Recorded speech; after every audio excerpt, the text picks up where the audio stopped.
Ouais, ça fait longtemps, hein, ça se voit, hein, les cheveux beaucoup plus courts. Je me suis même pété une dent et le moral, bah lui, ça a pas changé, hein, toujours à chier. Mais c'est pas grave parce qu'aujourd'hui, on va parler d'un sujet qui me tient à cœur, le doublage, les comédiens de doublage et l'utilisation de l'IA à l'avenir pour le doublage, tout en mettant quelques taquets au passage à Rachel Gorilla, qui clairement a chié littéralement sur Emmanuel Curtil pendant la cérémonie des Césars. Une honte, un manque de respect total.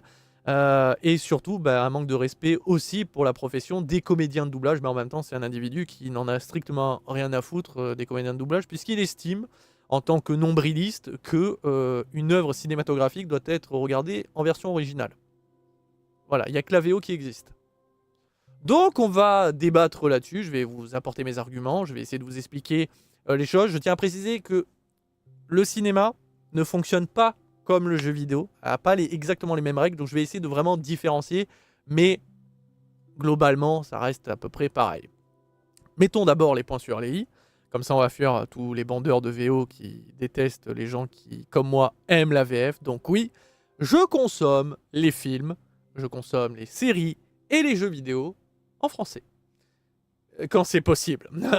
Autant pour le cinéma, les séries, c'est 99,9%, autant le jeu vidéo, bah malheureusement, on sait que c'est un secteur où il peut ne pas y avoir de doublage français, mais dès que c'est possible, je le fais, et la preuve, le dernier Resident Evil Requiem, c'était en français, et j'ai pris un pied d'enfer. Mais voilà, on va pas se mentir, il y a des fois, il y a quelques... Voilà, on déroge un peu à la règle, et les animés, bah je consomme plus en français. Parce que, on va pas se mentir, même si j'ai consommé toute la saga Naruto, les One Piece en français, bah avec le temps, le fait est d'attendre bah, que les comédiens de doublage puissent avoir les épisodes et faire les doublages, bah quand tu vois que les épisodes arrivent chaque semaine et que tu pourras pas avoir le doublage à temps, bah t'as pas envie d'attendre des fois, et donc bah, tu regardes les animés en version originale, donc très souvent en japonais, et petit à petit tu te rends compte que bah, la VF c'est cool, mais on commence déjà à avoir de plus en plus de mal à coller des voix qui correspondent parfaitement au personnage. Quand on met Orelsan pour doubler Saitaman, voilà, autant s'arracher une couille. Donc voilà, au bout d'un moment, c'est un peu me pousser à bout, et donc oui, j'ai commencé à regarder les animés en version originale, et le japonais, mais qu'est-ce que c'est incroyable, voilà, il faut le dire. Non mais le doublage théâtral, alors pour ceux qui ne savent pas, les Japonais font du doublage en mode théâtre, puisque dans un théâtre, les comédiens n'ont pas de micro, donc ils doivent parler plus fort, jouer les émotions plus fort pour que le mec du fond entende. Et donc, quand ils jouent et font du doublage, bah, que ce soit dans un film ou dans un animé, quand ils vont sortir un nani, alors qu'ils ont un micro, on l'entend parfaitement, donc voilà, et bien ils vont faire nani. Voilà, c'est comme ça. Et bah tout de suite, ah bah ça me transporte. Je trouve que ça crée un cachet dans le doublage qui permet de savourer l'œuvre d'une manière exceptionnelle. Et en plus de ça, bah finalement, lire des sous-titres pendant un épisode de 25 minutes, voilà, ça passe. Surtout que très souvent, les dialogues sont assez courts, il y a juste des petits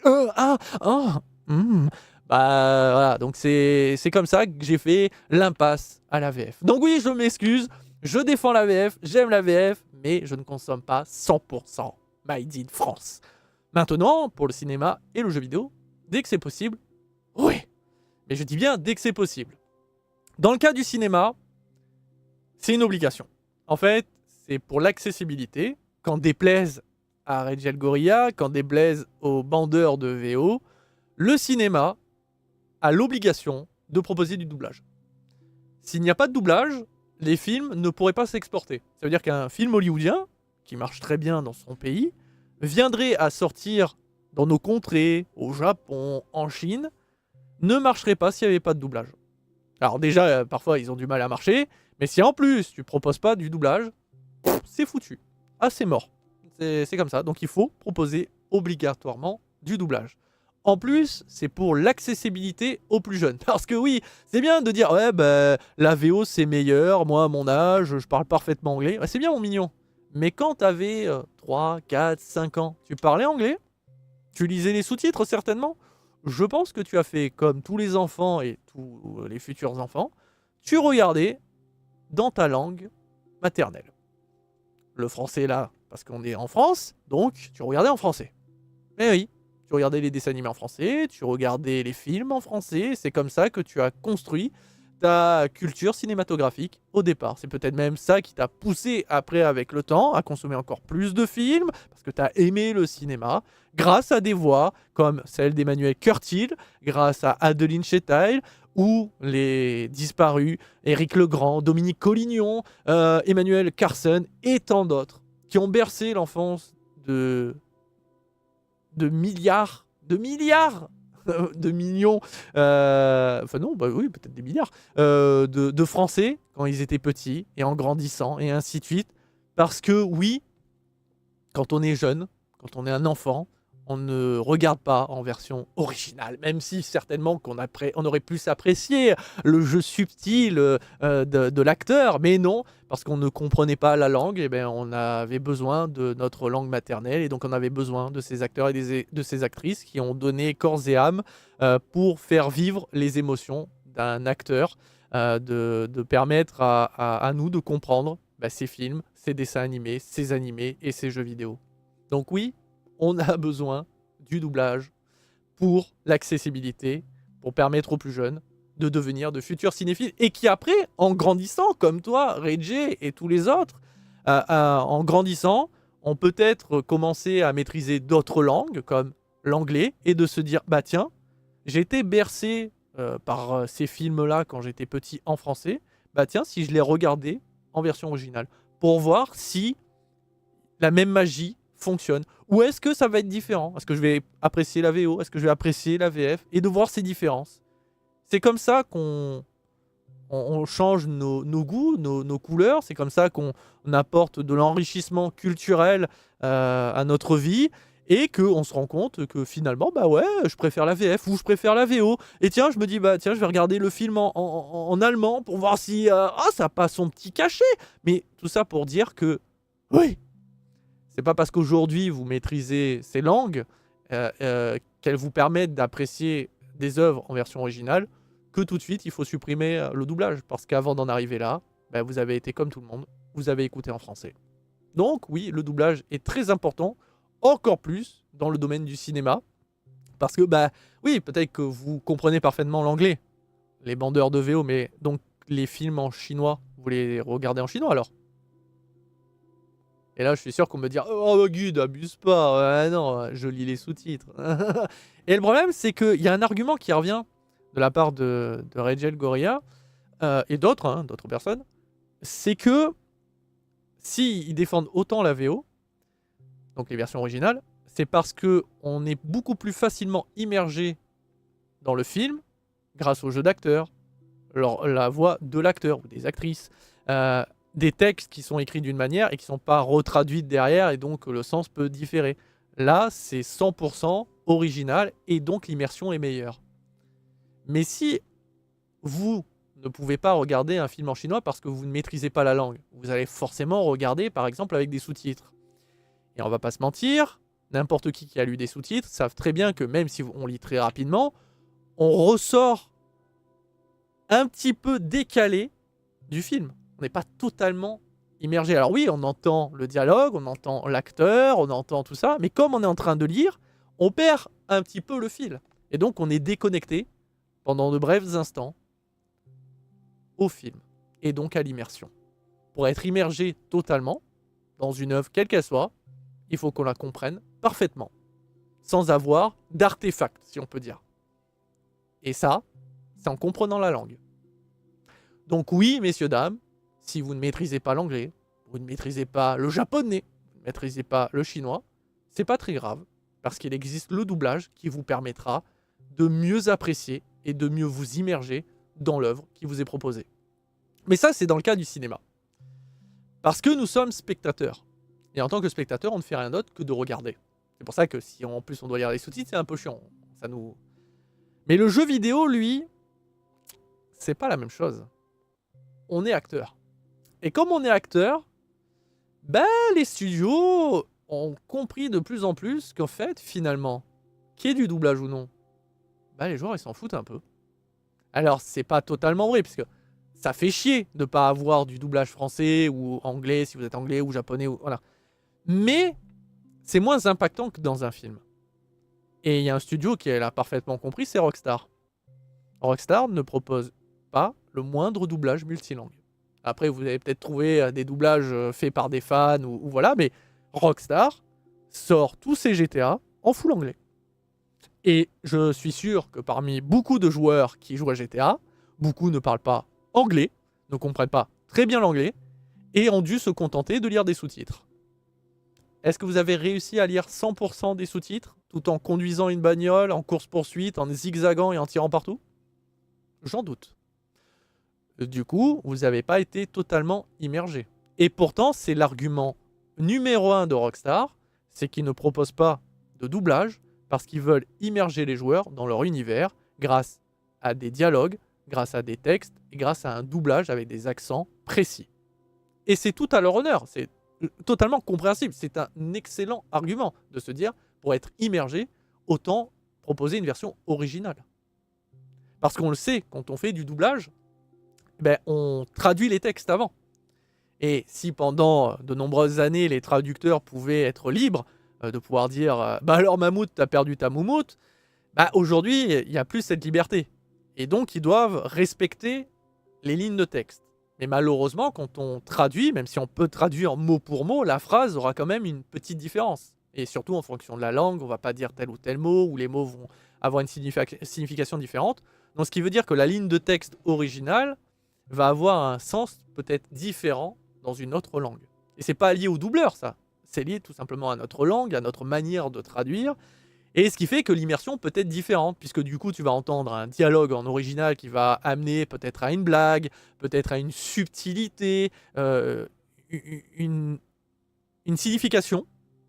Alors que si on l'a dans notre langue, la signification sera différente. On ne verra pas la subtilité, on ne comprendra pas tout. Et du coup, quand on verra peut-être les personnages rigoler, on sera en mode, c'est bizarre parce que quand j'entends le dialogue doublé en français, j'ai pas la blague là, je la comprends pas. Ça arrive, mais si l'argument de l'immersion est un excellent argument, je peux facilement le contrer par le même argument. On ne sera jamais mieux immergé que par la langue, notre langue maternelle, ou une langue qu'on maîtrise parfaitement. Si on ne la maîtrise pas parfaitement, on ne sera pas totalement immergé. Et les sous-titres va forcément éviter une immersion totale. Parce qu'on ne pourra pas toujours les lire, parce qu'il y a X raisons. Surtout quand tu as beaucoup de dialogues, ça peut vite être chiant. Mais étrangement, est-ce que toutes les personnes qui n'ont pas pu lire tous les dialogues de GTA, alors j'ai pris l'exemple de GTA ou d'autres jeux qui sont en version originale, qui n'ont pas de doublage français et donc il faut lire beaucoup de sous-titres, finalement ont été si dérangés que ça? Non, pourquoi? Parce qu'on est acteur, on conduit, on tire, on peut bouger la caméra et regarder un peu le décor, donc on lit peut-être pas forcément le sous-titre, mais en fait c'est pas très grave, parce qu'en fait on est immergé par le gameplay. Là où un film a besoin d'immerger son spectateur par des dialogues, même s'il y a l'action, tout ça, mais par du visuel, par du son, le jeu vidéo, lui, peut immerger son public par la manette, par le gameplay. Et tout de suite, finalement, qu'il y ait du doublage français ou non, c'est pas très grave. Et c'est pour ça d'ailleurs que là, par exemple, on a appris que pour Forza Horizon 6, il n'y aurait potentiellement pas, ou en tout cas, je crois que c'est acté, de doublage français. Et autant que je défends le doublage français, j'ai envie de dire, qu'est-ce qu'on en a à foutre? Je vais conduire des bagnoles et faire des courses. Qu'est-ce que j'en ai à foutre d'entendre la voix me dire « Ah regarde ce magnifique paysage, ah attention, le mec t'a doublé !» Je conduis, je fais tutut, je fais vroom vroom. Maintenant, c'est triste, parce qu'effectivement, ça montre que des géants de l'industrie sont en train de balayer d'un revers de la main des années et des années et des années d'excellent travail de la part des doubleuses et des doubleurs dans le monde entier, tout ça pour faire des économies. Qui, au final, sera, quoi qu'il arrive, à nouveau présent, une fois que l'IA sera parfaitement perfectionnée. Puisque oui, on le sait bien, dans le prochain Forza, si l'IA est ultra perfectionnée, on aura à nouveau du doublage français, mais fait par IA. Moins cher. Beaucoup moins cher, voire presque gratuit. Et ça, c'est triste. Mais en tout cas, c'était pour dire que dans le domaine du jeu vidéo, le fait est qu'il n'y ait pas toujours tous les doublages, qu'il n'y ait pas du doublage multilangue, est moins dérangeant. Regardez les jeux From Software, il n'y a jamais eu de doublage français à part... j'ai vu pour Sekiro... je sais pas si sur Sekiro il y avait du doublage français, mais pour Bloodborne, j'ai vu là qu'il y avait du doublage français, mais on va dire 99% des productions From Software, il n'y a pas de doublage français. Les seuls doublages qu'on aura, c'est du doublage local, donc japonais, puisque c'est au Japon, et après de l'anglais, parce que c'est la langue la moins onéreuse. Parce que la finalité, elle est là, c'est que très souvent, la seconde langue qu'on trouve après la langue locale, donc si c'est au Japon, japonais, si c'est en France, ça sera le français, et après la seconde langue, c'est l'anglais. Parce que le doublage anglais, ça coûte rien. Et c'est normal. Il y a des millions de personnes qui parlent anglais. C'est la langue la plus parlée au monde, la plus comprise en tout cas, la plus utilisée. Donc forcément, bah, tu peux avoir un japonais qui parle parfaitement anglais, qui peut faire du doublage. Un français qui parle parfaitement anglais, il peut faire du doublage. Donc comme tu as énormément d'offres, bah, du coup, les prix sont extrêmement bas. Alors que dans le cas de la langue française, la langue japonaise, les langues très peu maîtrisées par le monde, bah, tout de suite deviennent rares. Quelque part, il y a peu de doubleurs. C'est si rare. Et donc forcément, bah, les prix, eux, ils augmentent. C'est pour ça que pour les studios de jeux vidéo, qu'ils soient petits ou grands, bah, ils réfléchissent à deux fois avant d'employer du doublage multilingue. Parce qu'ils savent que s'ils font du français, il faudra faire de l'espagnol, il faudra faire de l'allemand, il faudra faire ci, mais ils savent qu'ils vont devoir mettre énormément d'argent pour pouvoir obtenir des doubleurs. Alors que s'ils proposent que la langue locale, certes ça va leur coûter cher, mais il n'y a qu'une langue qui va leur coûter très cher, et après ils vont investir dans l'anglais, où ça va coûter 3 francs 6 sous. Maintenant, si après on peut se débarrasser de tous les doubleurs, et de ne rien payer, bah c'est encore mieux, et c'est pour ça que l'IA, bah malheureusement, va bousculer énormément le secteur, et ce qui fait que je pense, malencontreusement, que le doublage humain, je parle artisanal, va disparaître. Ou alors, s'il ne disparaît pas, il sera extrêmement rare et sera uniquement exploité par quelques entreprises locales pour vraiment...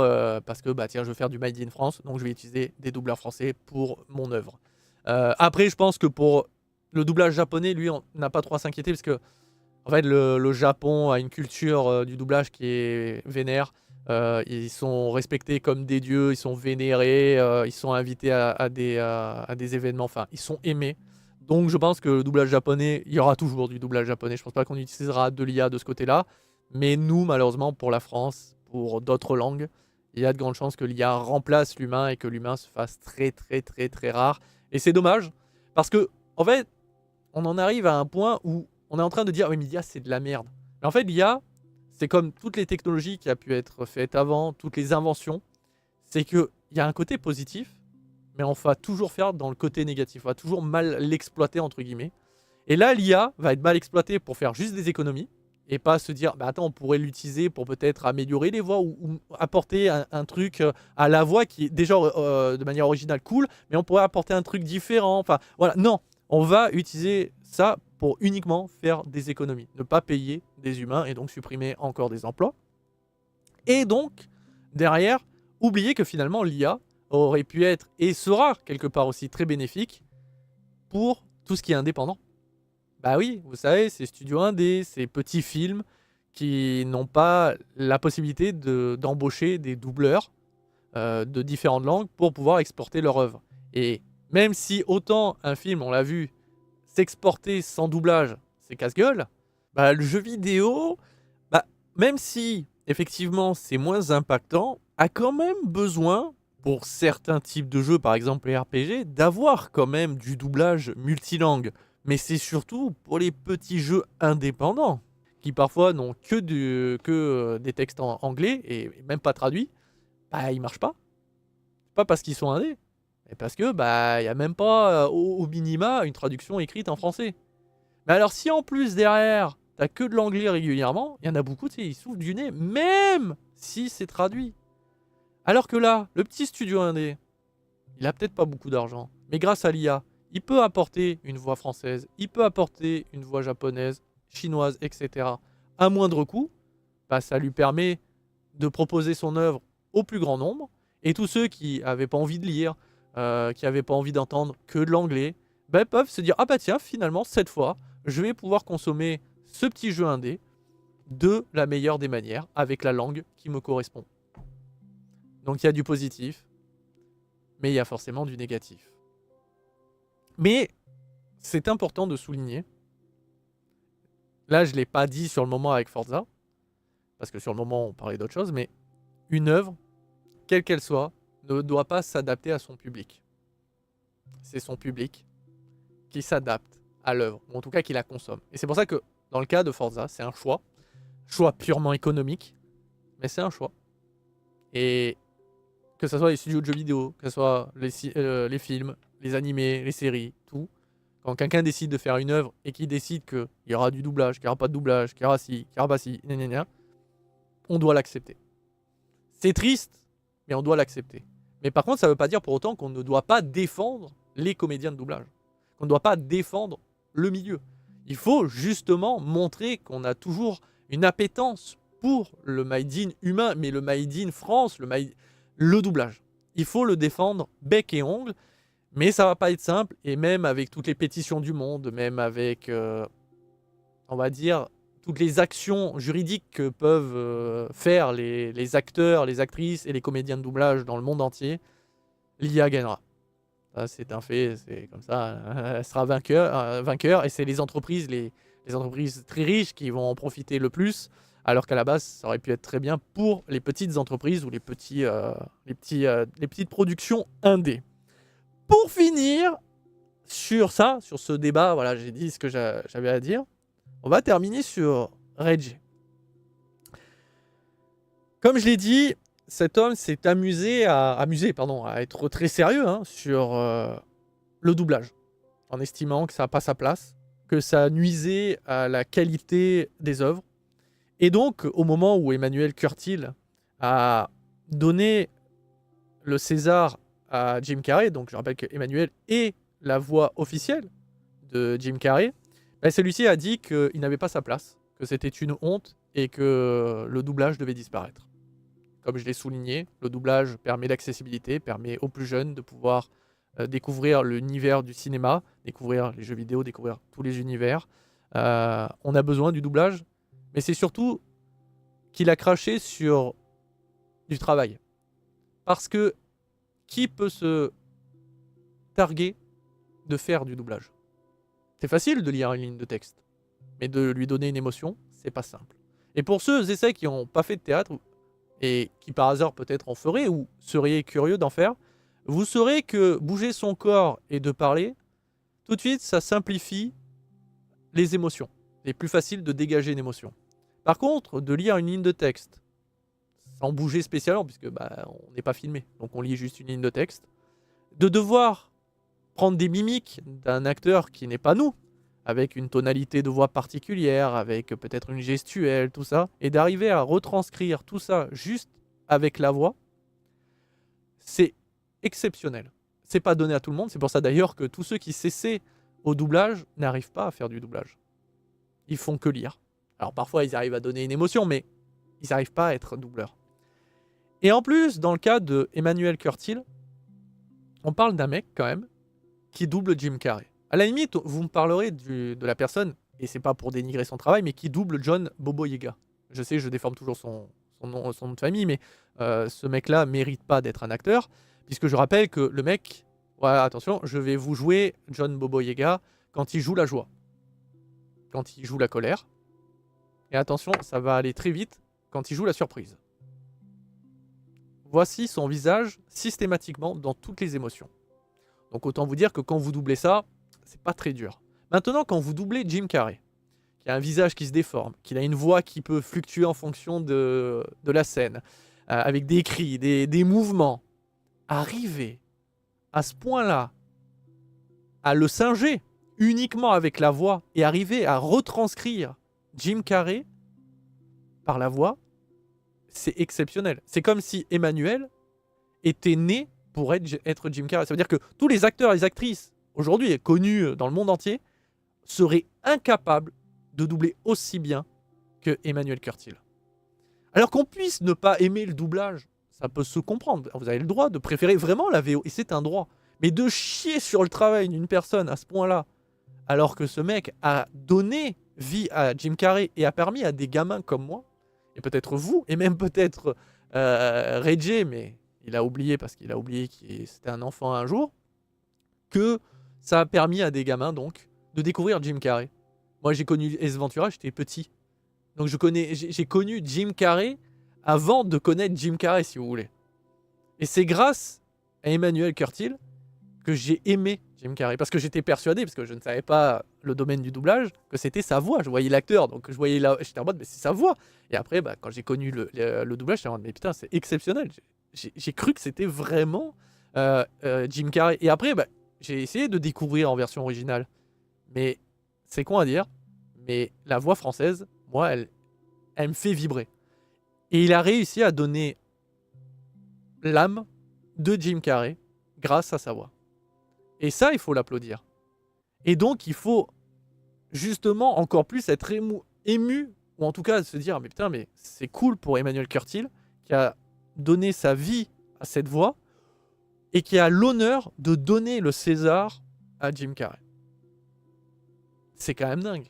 Qui peut se targuer, encore une fois, dans sa vie, d'être fan de quelqu'un, de peut-être reprendre son travail, de singer son travail, sa musique, son art, voilà, et de pouvoir croiser son artiste préféré, et de pouvoir lui dire, mais je vous aime tellement, j'ai essayé d'apprendre vos mimiques, d'apprendre et tout, et que ce mec te regarde et te dit, mais merci, grâce à toi, mon art est connu de plein de personnes et tout. C'est grâce à Emmanuel Curtil que les Français ont connu Jim Carrey. Parce que plein de gens, si on n'avait pas le doublage, n'auraient pas regardé une seule œuvre de Jim Carrey. Imaginez Dumb and Dumber en version originale pour des gamins. Pas dit que vous auriez regardé. Hein. J'ai pas dit que j'aurais regardé. Hein. Mais grâce à la VF, on l'a regardé. Alors oui, vous avez le droit de préférer la VO. Vous avez le droit de préférer ce que vous voulez. Mais encore une fois, c'est une préférence. Il ne faut pas oublier qu'on vit dans un monde et qu'un monde doit être accessible aux petits, aux grands, à ceux qui ont des problèmes pour parler anglais et comprendre l'anglais, pour parler japonais, le comprendre, etc. Et donc oui, le doublage est nécessaire, et encore plus les comédiens de doublage. Parce que l'IA, bien qu'elle aura des performances, je pense, très élevées, qu'elle sera capable de donner une tonalité humaine, elle n'aura jamais, je pense, l'âme humaine. Ça veut dire que, je pense, après, peut-être que je me trompe, de toute façon, on voit avec les technologies, que la meilleure des IA n'arrivera jamais à faire du doublage de Jim Carrey, comme a fait Emmanuel Curtil. Bref, j'ai pas grand-chose à dire de plus. Pour moi, Régel Gorilla, c'est un peu le Hanouna du cinéma. Et forcément, je présume que peut-être il dit ça, il sait que ça va faire titiller les gens, ça va les faire réagir, donc ils vont commenter, commentaires et ainsi de suite. Voilà, mais je trouve ça quand même très triste pour quelqu'un qui a autant d'influence en tant que critique française, de chier autant sur des gens qui, par leur travail, ont permis à des enfants et des adultes d'aimer le cinéma et de se plonger dans le cinéma et de peut-être découvrir d'autres styles de cinéma, d'autres cultures du cinéma, parce que les films indiens, il y en a plein qui ne regardent pas, et pourtant, c'est des fois grâce à des doubleurs comme Emmanuel Curtil, comme à Adeline Chetaille et compagnie, désolé pour la prononciation, qu'on a envie peut-être d'aller plus loin dans le cinéma ou plus loin dans le jeu vidéo. Donc oui, il faut continuer à les défendre, continuer à ce qu'ils existent, mais s'il vous plaît, alors je sais que c'est subjectif et peut-être que je me trompe, mais vous, les grands doubleurs français, les grands noms, tendez la main aux plus petits, essayez d'aider. Alors je sais, il y a une formation, enfin il y a eu une formation de Pousseo, je crois. Mais apparemment les prix étaient quand même très élevés. Je parle pas de la qualité, hein, bien sûr. Alors bien sûr, ça reste du temps de travail, tout ça, mais quand on sait déjà que les écoles d'art, ça vaut une couille, On sait que les comédiens de doublage ne sont pas mis en avant et ne seront pas en sera encore moins mis en avant à cause de l'IA. Je pense que c'est les grands doubleurs qui ont le devoir d'élever les plus jeunes, d'élever les petits et potentiellement de sauver leur profession. Parce que à force de se garder les parts du gâteau, à force de peut-être fermer les réseaux, il y a de moins en moins de gens qui sont passionnés par le doublage. Et donc il y a de moins en moins de gens qui vont défendre le doublage. Et on va arriver, je pense que même les productions locales, Made in France, comme par exemple Clair Obscur, qui a donné quand même du travail aux doubleurs, pourraient peut-être à l'avenir se dire pourquoi faire. Après tout, les gens ils jouent à nos jeux, qu'on mette la voix de Adeline, de Emmanuel ou de tant d'autres, est-ce que ça apporte vraiment un plus? Alors que eux-mêmes finalement défendent pas tant leur travail puisqu'ils n'essayent pas d'apporter une nouvelle génération. C'est qu'un avis, c'est voilà une bouteille à la mer, mais sachez que moi j'aime le doublage français et je consommerai jusqu'au bout et je continue à regarder de temps en temps des vieux films en français parce que bah, c'est une langue magnifique. On peut être fier de notre langue aussi, il faut pas l'oublier parce que c'est bien beau de dire la VO, le japonais, l'anglais. La langue française est quand même merveilleuse, elle est jolie. On a quand même des mots assez particuliers, on a une manière de parler aussi avec nos accents et tout. Et de vouloir dégager ça pour de la VO uniquement, tout ça, c'est quand même bien triste. Faut quand même pas oublier que notre langue, elle est magnifique. Voilà, c'est tout ce que j'avais à dire. Peut-être que j'ai un peu, un peu redondant, voilà, ça fait longtemps, vous m'en voudrez pas trop. Mais ça m'a fait plaisir de reparler de doublage. Je le fais souvent en stream et je continuerai à vous partager des jeux en français. Puisque bah, forcément, en stream, on peut pas partager de films. Voilà, sur ce, je vous dis à très vite et à très bientôt pour toujours plus de contenu, que ce soit sur Twitch ou YouTube, chaîne principale et secondaire. Et d'ailleurs, je pense que sur la chaîne secondaire, je vais essayer de faire un mini podcast, un peu là, enfin bon là je suis visu, mais je serai peut-être en visu, mais voilà un petit podcast où bah, je prendrai des sujets d'actualité, un seul, puis je vais le traiter. Et voilà, faire un peu un journal du geek, mes versions actualité, voilà. Avant, je faisais l'actu guidounesque où je prenais plein d'actualités puis je faisais un gros condensé. Mais peut-être prendre juste un sujet comme là avec le doublage et d'en faire un espèce de podcast vidéo que vous pourrez écouter ou regarder. Voilà, je vais voir. Je pense que ça va me faire du bien aussi de juste m'exprimer parce qu'il y a des fois il y a des sujets que j'ai pas pu m'exprimer ou que j'ai pas voulu parce que m'était dit finalement. Mais en vrai. Voilà, ça me trotte, donc je vais voir. Bref. Allez, ciao ciao les amis. Sinon j'arrête pas la vidéo, on peut continuer à parler. Ça y est, laissez-moi parler.